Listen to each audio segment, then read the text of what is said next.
नमस्कार, मैं doctor Mayank Pandey, neurotherapy and chiropractic consultant, Guru Kripa health care centre. हमारी 2 क्लिनिक चलती है, एक कैलाश मठ में चलती है महमूदगंज में, और एक बीएचयू लंका ट्रॉमा सेंटर के पास चलती है। तो हमारे पास अलग अलग बीमारियों के अलग अलग पेशेंट प्रतिदिन आते रहते हैं, जिनकी जैसी समस्या वो वैसे आते हैं। कुछ पेशेंट हमारे पास आते हैं बाहर से, वो रह के ट्रीटमेंट कराते हैं, अपनी बीमारी और अपनी समस्याओं का इलाज कराते रहते हैं। इसी क्रम में हमारे पास यहाँ बनारस का ही लोकल है ये बच्चा, अभिषेक नाम है, जो कि छात्र भी है और साथ में पढ़ाता भी है बच्चों को। इसको समस्या हो गई पेट की समस्या, आईबीएस की इसको समस्या हुई, जिसमें इसको मूलतः अगर बात करें तो कब्ज की समस्या थी। और कब्ज भी इतना भीषण कि अगर ये जो आयुर्वेदिक लैक्सेटिव लेता था, वो लैक्सेटिव लेने के बाद भी इसको कम से कम 4 दिन लग जाते थे मोशन पास करने में। उसकी वजह से जो समस्याएं हो रही थी वो अलग। भोजन ये डेली करते जाता था, लेकिन मोशन पास ही ना होना, बेचैनी, घबराहट, नाइटफॉल लगभग प्रतिदिन हो जाना, जिसकी वजह से वेट लॉस होना काफ़ी अच्छा खासा, और भी बहुत सारी चीज़ें हुई जिसके बारे में ये खुद अभी बताएगा। फिर ये हमारे पास आया, ट्रीटमेंट लिया न्यूरोथेरेपी का 1.5 महीने, उसके बाद 1.5 महीने की छुट्टी, और 1.5 महीने बाद आज ये फिर आया है वीडियो बनवाने के लिए। तो इस समय में, इस दौरान में, थेरेपी के दौरान इसको कैसा लगा, क्या थेरेपी हुई, क्या ट्रीटमेंट दिया गया, क्या खान पान रहा, ये सारी चीज़ें हम इससे डिस्कस करने वाले हैं। तो पहले तुम अपना नाम और अपने बारे में बता दो। मेरा नाम अभिषेक प्रसाद है और मैं एक छात्र हूँ। अभी पढ़ाई में कर रहा हूँ और छोटे छोटे बच्चों को पढ़ाता भी हूँ। ज़्यादा स्ट्रेस के कारण हमको कब्ज की समस्या हो गई थी। 4 दिन तक हमको मोशन पास ही नहीं होता था। दवाई लेते थे, वो दवाई असर भी नहीं करता था। बहुत ज़्यादा घबराहट हमको होने लगी थी और बहुत ज़्यादा हमको टेंशन भी इसमें होने लगा, तो वजन मेरा कम रहा था इसी वजह से। ठीक है, तो हमारे बारे में तुम्हें कैसे पता चला? पहली बार मोबाइल से पता चला।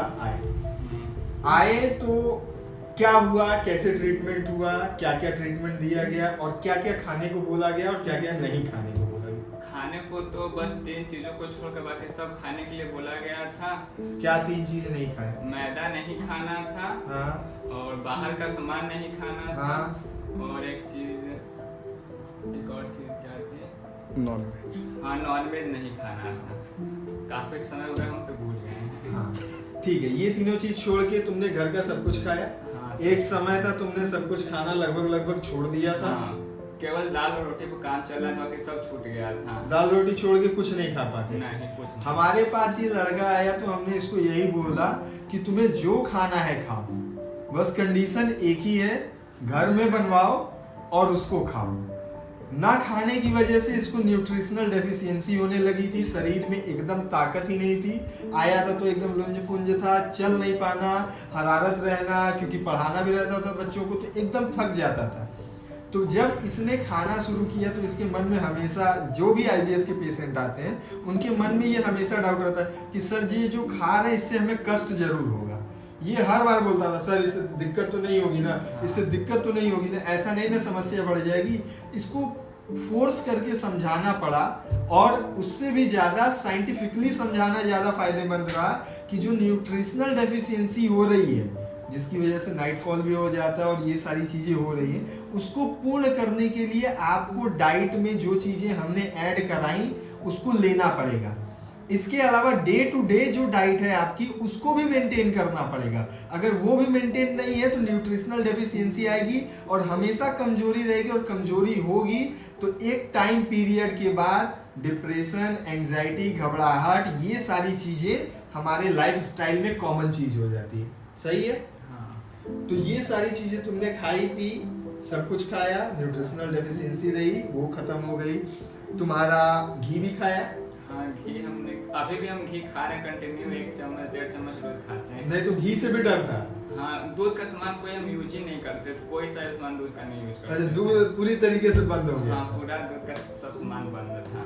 ठीक है, तो आज ये बच्चा सब कुछ खा रहा है। डाइट सिंपल, समझना है कि क्या खाना है, समझ के खाने में हर बीमारी में फायदा मिलेगा।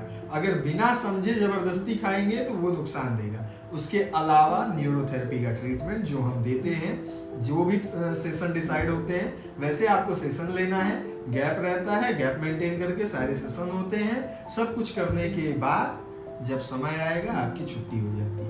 इसके अलावा भी एक चीज पे फोकस किया जाता है, वो है पेशेंट का पेन पॉइंट, कि किस पेन पॉइंट में कुछ स्पेशल पेन पॉइंट्स होते हैं न्यूरोथेरेपी के, जो सभी न्यूरोथेरेपिस्ट को पता होता है अमूमन, कि किस पेन पॉइंट में टेंडरनेस है। उस टेंडरनेस को रिलीज करने के लिए भी डाइट का रोल बहुत इंपॉर्टेंट होता है। इसके अलावा कुछ हैबिट्स होती हैं जो कि हम चेंज कराते हैं, और हमारा जो चेंजिंग होता है ना, वे ऑफ मेथड जो होता है चेंज करने का, वो बहुत टफ नहीं है, बहुत इजी टू डू है। मतलब हर एक व्यक्ति आसानी से अपने दैनिक दिनचर्या में उसका पालन कर सकता है। तो इन सब चीजों का ध्यान रखते हुए अगर आप थेरेपी का सेशन लेते हैं तो आप जरूर ठीक होंगे। और क्या कहना चाहोगे तुम ठीक होने के बाद?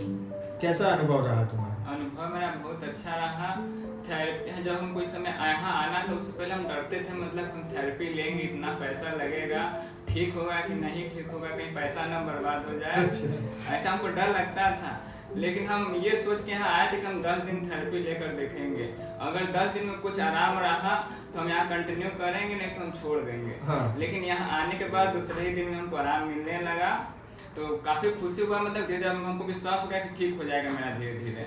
और आज हम ठीक हैं, आराम से 2 बार जाते हैं, फ्रेश हो जाते हैं, कोई दिक्कत नहीं होता है हमको। दिन में 2 बार जाना सभी के लिए नॉर्मल है। और इसी चीज को हम कहेंगे कि आपको भी थेरेपी लेने के लिए धैर्य रखना पड़ेगा। इसका जरूरी है कि 2 दिन में आया था, इसी के साथ कोई और था, उसका 15-20 दिन में भी आया था, ऐसा था ना फर्क।